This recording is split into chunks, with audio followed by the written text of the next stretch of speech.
Hello, everybody. Welcome back to Read and Reread. I am Angelia. I hope you are doing well today. I am coming to you today with a tag. It is an original tag called To Read or Not. No, that's not what it is. Let me try again. It's called To Reread or Not to Reread. And it is an original tag created by Bob of Robert G. Reader of Books. And Bob tagged me, and I was also tagged by Pat from Book Chat with Pat. So thank you, Bob and Pat, for tagging me.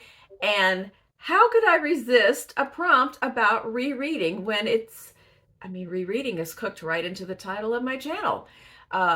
So spoiler alert, I do reread books, and I'm going to talk about it today. I know I've been very hit or miss with tags. I have a big backlog of tags, but here's the thing. I'm not very prolific. I only do 2 or 3 videos a week, and sometimes I have kind of an outline of things, topics or certain kinds of videos that I'm going to do, and then here comes the tags, and they're also interesting, and I do love them, and I will probably get to all of them eventually. Well, maybe not all of them, but this one just sort of jumped right out and jumped in front of the line because it's just so pertinent to my habits as a reader, and I feel very strongly about the joys of rereading. So it leapfrogged over a bunch of other tags that have been languishing in a pile, and I'm doing it today.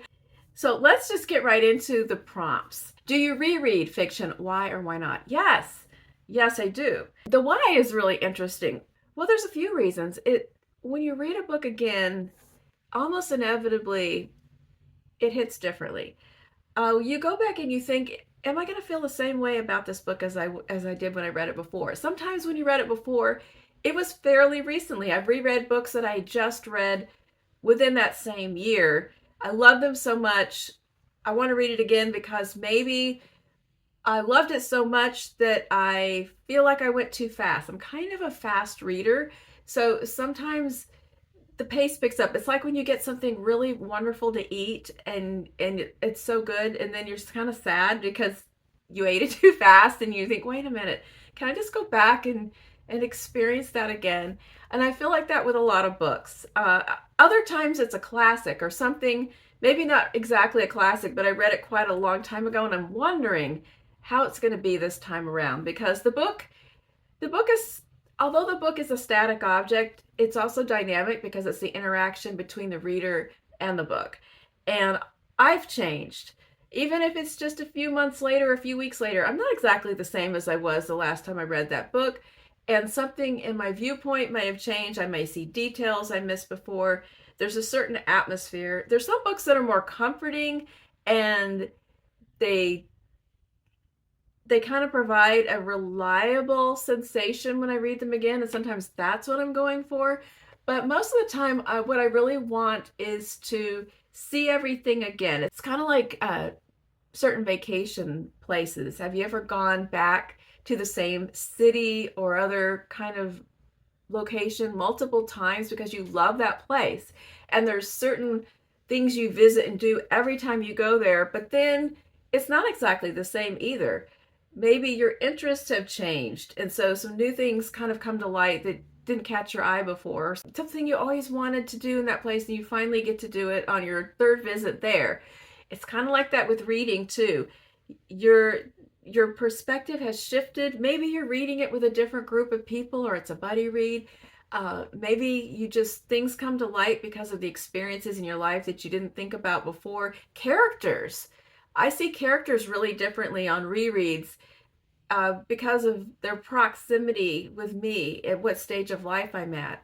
So what I think about the characters as a 15-year-old reader is a lot different than as a 58-year-old reader. Sometimes a lot different, sometimes only a little. Sometimes certain side characters suddenly stand out to me that I didn't think of before. So all of these reasons are reasons why I want to read it again. Especially if I got caught up in plot details and needing to know what happened, and now I need to go back through and I want to think more carefully about characters or, smaller, quieter aspects of the book. All right, number 2, do you reread nonfiction? Why or why not? I do reread nonfiction sometimes, not as often as fiction, but that's really because I just don't read as much nonfiction as fiction. And I find that I have gone back in recent times. And well, I'm going to get to this, is also a later question. So, why or why not? The why not would be I just don't read as much nonfiction. So, I don't reread it as much. And the why is kind of the same reasons. I want to experience it again. I want to think about it again. I want a refresher on the information again, or I want to consider the person whose memoir it was again. I want to do it again. Now we're getting into the details. Number 3, if you reread fiction, what kind of fiction are you most likely to choose? Bestsellers, classical literature, genre fiction, fantasy, science fiction, mysteries, romance, westerns, adventure stories. What is your reasons for the choices that you've made? Well, it lines up with what genres I'm most likely to read in the first go around. So I do reread classics. I do reread more recent. I don't know if they're bestsellers, but they're maybe more contemporary fiction. Genre fiction, I reread science fiction. I love rereading science fiction because there's always more ideas to contemplate again. Or the science fiction has become less fictional, even sometimes in short periods of time.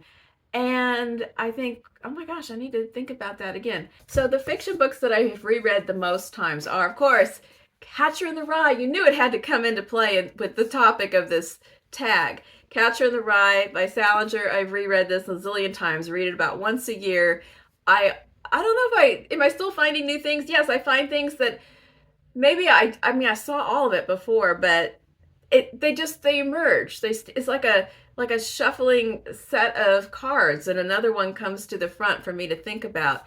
So I never get tired of reading Catcher in the Rye. I've been reading it for decades. I started when I was 14, and I never run out of enjoyment of Catcher in the Rye. I always laugh out loud. I always get really sad. It never fails. The other thing I've read the most times, more than anything else, is all of the novels of Jane Austen, except Mansfield Park, which I only ever read once because I didn't like it very much. And I really need to give it another chance because I might see it differently today. So I need to practice what I'm preaching here and try that one out. But all the other ones I have read multiple times, and I'm always excited to read Jane Austen. And again, it's partly the comfort of the familiar people and settings and scenes and favorite parts, but it's also the surprise of considering things in a new light that I didn't think about before. And sometimes it just comes out of my own mind, and sometimes it comes courtesy of somebody else's comments and discussions about a work that I hadn't thought about before. So that one, and I always have kind of simmering things I want to reread that are on my mind. So right now, some of the strongest ones are The Great Gatsby. I have to show off because look, when I get ready to read it, how am I going to decide which one of these beautiful editions that I want to read? They were a wonderful gift from a dear friend.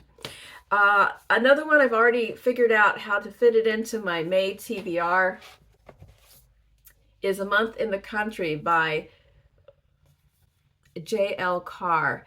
It's a slim volume. I love this. And I don't even know what the mental health May topics are, but I'm going to fit this one in, whatever it is, because I've been dying to read it again. Other ones are more contemporary. I recently reread these books by Emily St. John Mandel that kind of have some connections to each other, but they're not a series, but there's some threads, sort of some shared universe situations. And it was a reread, and then as soon as I was done, I was sad that I was done. And I thought that's this feeling where I think, oh, I'm not done. I'm going to have to do it again. And it's not a bad feeling. I'm happy to do it again, but I don't know, there's a certain bittersweet feeling, the same one that you get when you get to the end of a great book and you feel a little bereft that you're done. It happens to me on the reread too. The books aren't going anywhere. I can reread them as many times as I want, but I still get that feeling. Oh, and I reread short stories heavily. There are short stories that I have read just dozens and dozens of times. So short stories are a mainstay of rereading, and so is poetry. Pat mentioned that in her video about rereading poetry. I will randomly a poem will pop into my mind, and I will just stop and look it up and read it a few times on the spot. It happens pretty frequently. I just reread poetry. That's pretty easy in these days. Even though I have a lot of them in anthologies, I usually will, if it hits me hard and sudden, I'll just stop and look it up on my phone. A certain line will drift in from a poem, and then I need to read the whole poem. Number 4, if you reread nonfiction, what kind, I lost the thread here. What kind of nonfiction are you most likely to choose? Histories, biographies, autobiographies, memoirs, philosophy, science, theology, travelogues. What is your reasons for the choices you've made?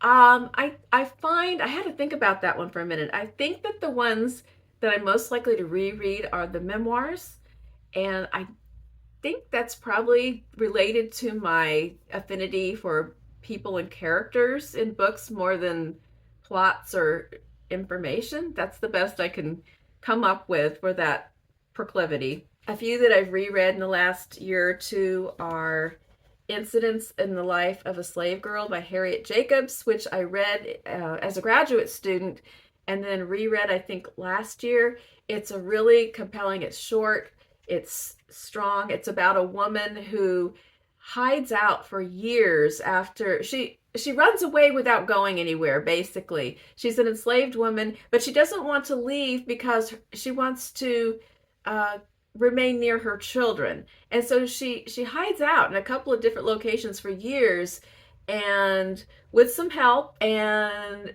she just has this tenuous thread where she can kind of observe her children as they are growing up, and she's in hiding, and it's just so compelling. A more entertaining one that I have reread more than once is 84 Charing Cross Road by Helene Hanff, and there is a sequel called The Duchess of Bloomsbury Street, and this is just a joyful epistolary memoir of the letters that she exchanged with a bookstore in England over many years, and the deep friendship that developed. And then most recently, I reread a pair of memoirs, The Duke of Deception by Geoffrey Wolfe and This Boy's Life by Tobias Wolff, which I had read back in the, late 80s or early 90s. And I thought about rereading them for years and years, and there they sat on my shelf, and I finally did. And when I reread them in close proximity, my memory of which one I liked better, well, my memory was what it was, but my current assessment of which book was stronger and which memoir I enjoyed more actually shifted. And so that was a really interesting experience. Both authors are brothers.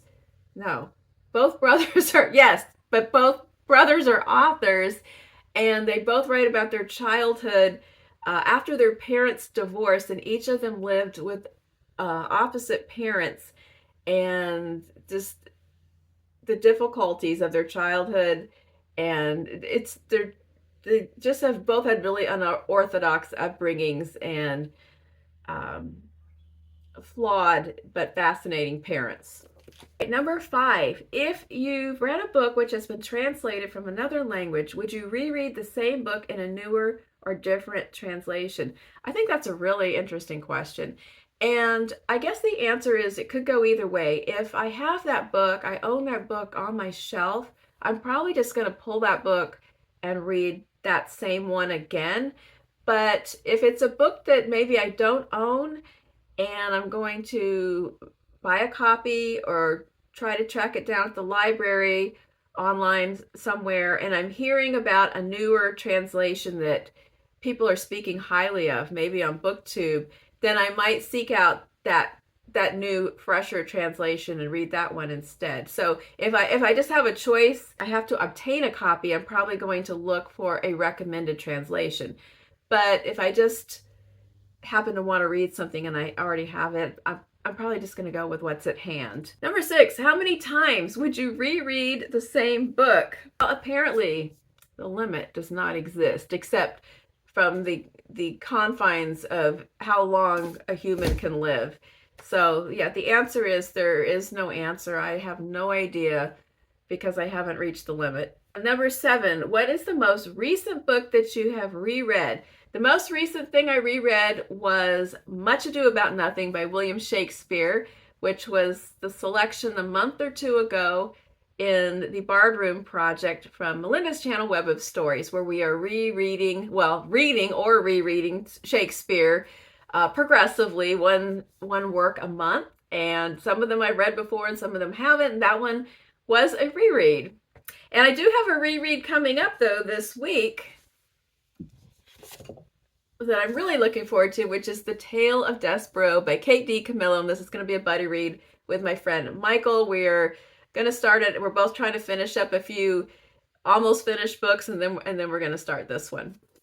And it is a wonderful middle grade novel, but it's for everybody. It's a beautiful fantasy novel. It's just great. I'll talk more about it when I get into it. This is our house copy. This was, I guess, the one we got from my daughter, probably at the Scholastic Book Fair.